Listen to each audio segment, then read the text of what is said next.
Alright, in this video we are going to play around with different types of queries, and we're going to just focus for this one on this new grass polygon shapefile, at least to start. And again, let's just take a look at this guy. So we've got 3 individual polygons that make up this shapefile, and they have different areas, and we've done some recalculations and we know that those are good areas. And let's imagine that we were interested in identifying individual polygons that had an area less than 20,000 square meters.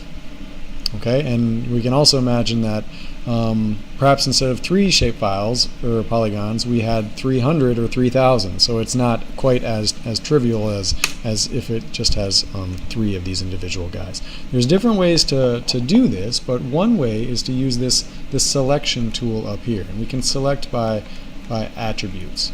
And so if we're focused on this new grass, which is the one we're working with, we can choose from one of these different properties, and these guys, FID, ID, area, they correspond over here, and so we want area, and this is the place where we can actually build our query, where we can actually dictate the terms of what are the properties that we're interested in identifying. And so if we want it to be based on area, and so we're going to do a double left click on that guy, that brings area down here. And then we can choose, do we want to find areas equal to some particular value or what? And we actually want to find areas which are less than 20,000, and this is just arbitrary, I'm just making this up, but just an example, 20,000 square meters. Okay, and I'm gonna clear this guy over here. So this is our query that we're building. So for the new grass layer, tell me or select or highlight all of those polygons which have an area less than 20,000 square meters. I'm going to apply this guy. I'm going to say okay. All right, it identified just that one. Okay, and that's what we wanted to do. We can also use queries which are not based on properties, and you could imagine that these queries can get quite complicated, but we can also query to find things that are within some kind of spatial relation to other objects.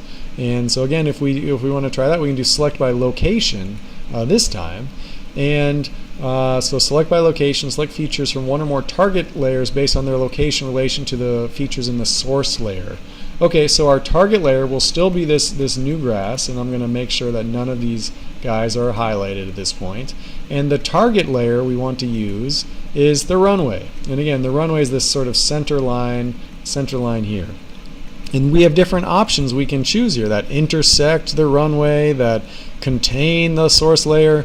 We're going to say are within a certain distance of the source layer feature, and let's say 100 meters. So I want to, by applying this query, I want to identify all of those polygons which are within 100 meters of the runway. All right, so let's see what happens. All right, so it highlighted these 2 guys, right? But it left this one alone because this guy's more than 100 meters away. So this is just a short example to show you guys how you can use different types of queries and selections to identify polygons that are of interest to you.